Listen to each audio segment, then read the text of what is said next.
অভিশাপ তোর উপরে বেনিয়ামিন, এটা কি করলি তুই? লজ্জা করছে না তোর?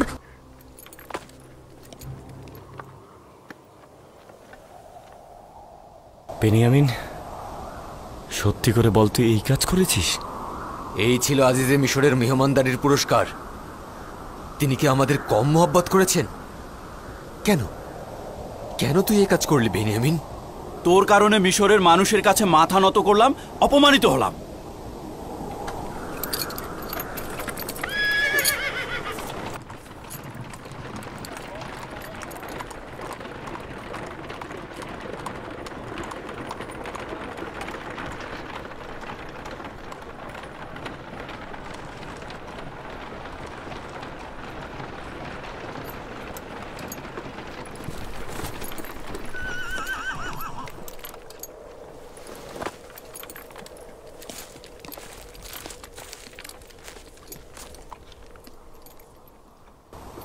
তার কাছে পাওয়া গিয়েছে। তোমাদের মহব্বত করার ফল কি এটা?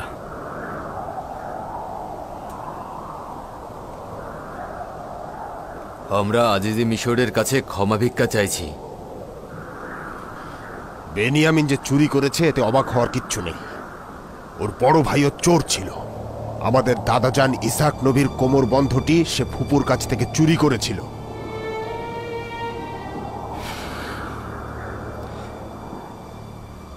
তোমরা বড়ই খারাপ লোক।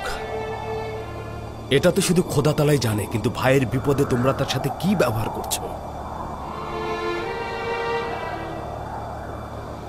তাকে নিয়ে যাও।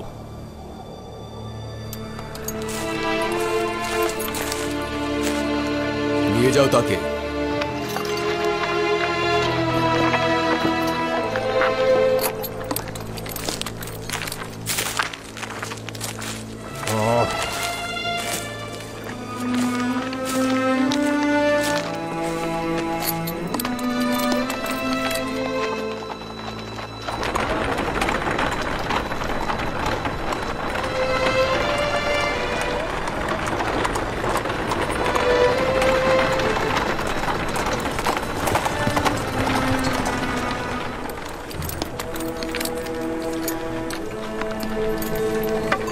এখন বেনিয়ামিনকে ছাড়া কিভাবে আব্বাজানের কাছে ফিরে যাব? আমরা কি করব এখন? কেন এমনটা করলো? আসলে কি বেনিয়ামিন চুরি করেছিল? কেন তাকে নিয়ে গেল? তোমরা তো বেনিয়ামিন ও তার ভাইয়ের চুরি প্রমাণ করার চেষ্টা করলে, কি করনি? এটা সেই ষড়যন্ত্র যার জন্য আব্বাজান চিন্তিত ছিলেন। আমরা খোদাকে হাজির নাজির জেনে আব্বাজানের কাছে শপথ করেছিলাম। খোদার কাছে চুক্তিবদ্ধ হয়েছিলাম যেভাবেই হোক বেনিয়ামিনকে নিয়ে তবেই ফিরব। কিভাবে ফিরে যাব? আব্বাজানকে গিয়ে কি বলবো? আব্বাজানকে এটা বিশ্বাস করবে যে বেনিয়ামিন চুরি করেছে? কেন করবে না? সবাই তো দেখেছে। সবাই কি আর মিথ্যা বলবে? আমরা সবাই জানি হযরত ইসাকের কোমরবন্দি ফুপুমা ফায়েকে ইউসুফের কোমরে বেঁধে দিয়েছিলেন। কোথা থেকে বুঝবো যে আজিজে মিশরের লোকজন স্বর্ণের পেয়ালা বেনিয়ামিনের বস্তার মধ্যে তারা লুকিয়ে রাখেনি? সেটা তো প্রমাণ করা যাবে না। সবাই দেখেছে বেনিয়ামিনের বস্তার মধ্যেই পেয়ালাটা পাওয়া গেছে। বেনিয়ামিনের ঘটনা জানি না, কিন্তু ইউসুফের ঘটনা তো জানিস। তাকে কেন চোর বানালি? এটি কি লজ্জাজনক নয় যে সবার সামনে একজন পয়গম্বরের পুত্র হয়ে নিজের ভাইকে ধুলোর সাথে মিশিয়ে দিলি? মৃত একজনকে অপমান করলি। তওবার জন্য প্রস্তুত নও। লজ্জাজনক, খুবই লজ্জাজনক। ঝগড়া বিবাদ না করে বেনিয়ামিনকে নাজাদের ব্যবস্থা করো। আজিজে মিশরের রাজমহলে যাওয়া উচিত। যেভাবেই হোক বেনিয়ামিনকে আমাদের সঙ্গে নিয়ে যেতে হবে। আমি বেনিয়ামিনকে ছাড়া কোনোভাবেই ক্যানানে ফিরে যাব না। তাহলে আমরা কি করব?